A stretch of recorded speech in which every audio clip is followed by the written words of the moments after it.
There are a lot of Christmases. There's the quiet one, which occurs for most people every year, and yet always seems to be spoken of as if it came as a surprise. Wasn't it a very quiet Christmas this year? Oh, indeed. Sure, it's over before you know it. After all the preparation. There's the child's Christmas. Not quiet at all. A Christmas of glistening eyes and lit faces and hopes and excitement that turns to tiredness and crying. There's a drinking Christmas too. Excuse for some, tiring round for others, and nearly always exhausting and very rarely as satisfying. Then there's the homecoming Christmas, which touches, in its way, its unconscious and unaware way, the Christmas that God began. It's a Christmas orchestrated by those who prepare and wait for and welcome in their own particular Bethlehem. And orchestrated as well by those who prepare and travel with their gifts, gift-bearing, to their own particular Bethlehem, expecting, hoping for welcome and for love to bathe them in its care and delight and the comfort of being home at last. Gather the people, break the bread, tell the story, a summary of the Mass. One way or another, the world celebrates at least the second syllable of Christmas. And I don't think you can really separate the syllables completely. I think that Christ gets into our Christmas willy-nilly. Oh, there are terrible Christmases in some homes. Christmas and Calvary. But in the world as a whole, Christ achieves some sign of his promise to the world. In the gathering, in the breaking of bread together, in the story written by someone's love for someone.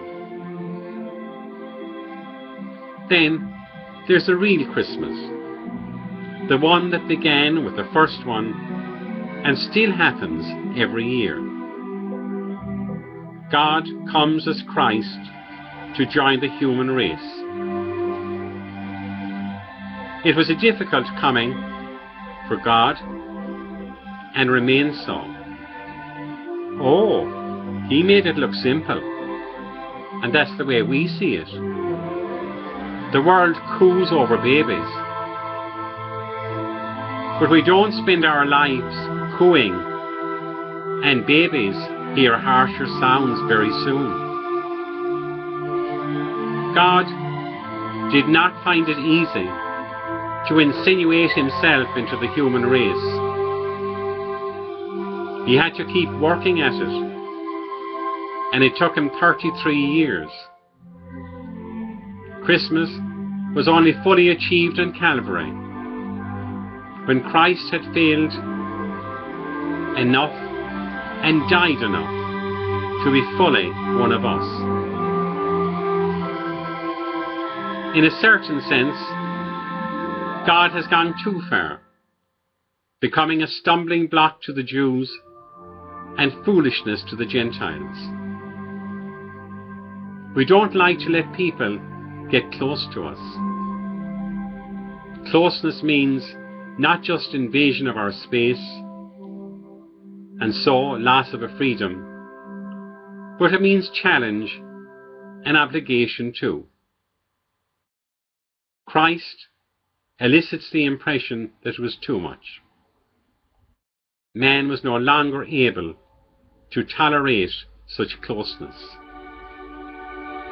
And thus, the protest began. This great protest has precise names. First it is called synagogue, and then Islam.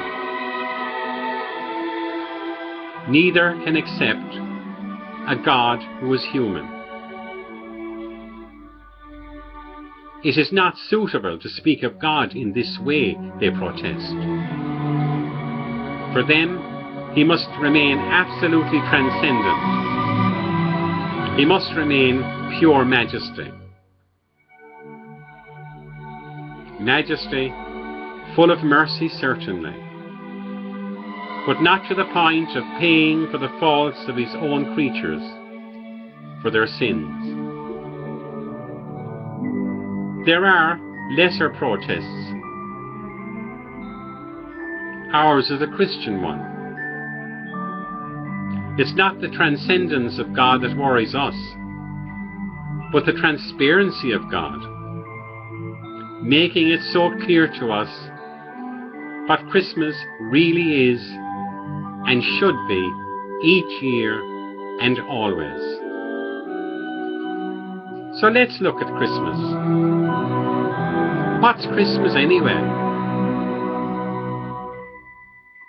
As this world goes, Christmas, the first Christmas, and still the real Christmas, is the feast of the inappropriate and the unexpected.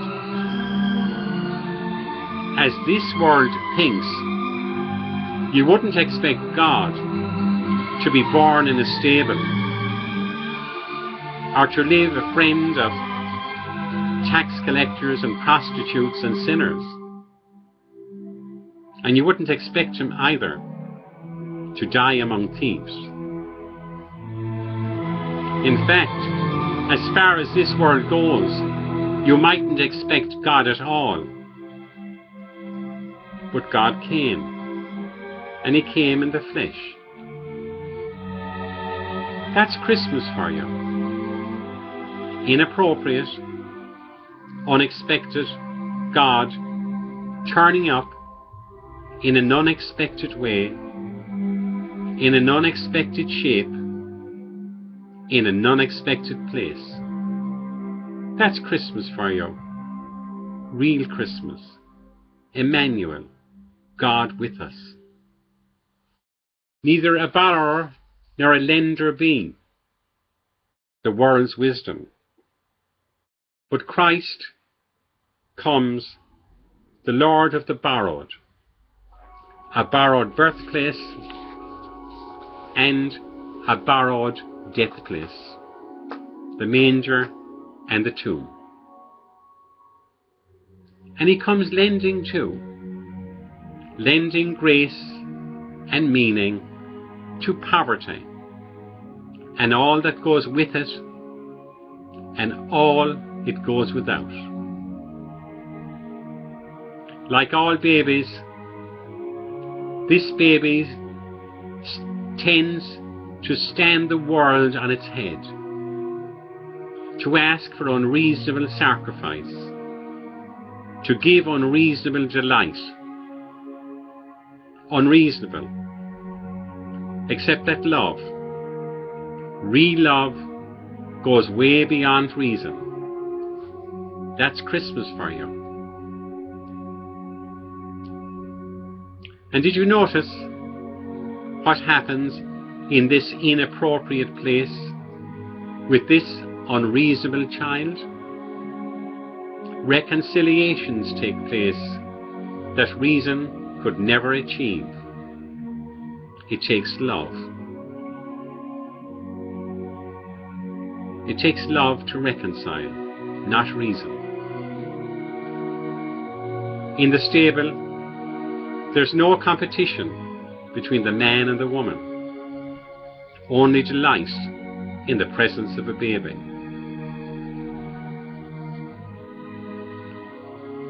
In the stable, there's no class war or class distinction, and no division between home and away, or between town and gown. There's a place for shepherds from near, and there's a place for wise men from far. It's the same place. Even in the stable, even the animals lie unhunted, at peace with the human race. Kneeling by the baby, they're at peace. That's Christmas for you. It's that kind of place, this stable, a place that makes friends of all who gather there, a place of no jealousy, a place of the oldest story of human joy, oh, as old as Eden, a place of hope, a place of love, and a place of faith. That's Christmas for you. The unexpected God comes there, knowing no language but touch and look and sound. Would you ever expect a God who answers only to softness of skin, to gentleness of touch, to sweetness of look? Inappropriate God. Their opposites, roughness, violence, anger, hate, have no power with this God. Only the weak things of this world have power in this stable. Only the weak things of this world have power in this stable. That's Christmas for you. God saying, let's stay in touch. That's what every baby cries for. Babies of all ages. And God cries for it too. Christmas is the feast of staying in touch. Heaven in touch with earth. God in touch with people. Me in touch with you. By hand, sign of peace. By card, Christmas card. By phone, voices in the air, peace on earth. By visit, the second joyful mystery, visiting, visitation. By gift, a light, a star, brightening up the darkness, a star lighting the darkness. That's what a gift does for people. Mary's hand, Joseph's hand holding him, wrapping him, rocking him, cuddling him. Not God in an idea, but God in a word. God in a touch. Let's stay in touch, said God. For this is the closeness that consoles the crying, comforts the lonely, and gives peace to the dying. That's Christmas for you. But it needs someone, always someone, for softness of skin, for gentleness of touch, for sweetness of look, for kindness of voice. It needs someone, always someone, for reconciliation and the healing of wounds, and the making up of rows, and the giving of peace. It needs someone, always someone, to light the road, to renew hope, to restore faith, to return love. Christ came that first Christmas. It needs someone this Christmas too.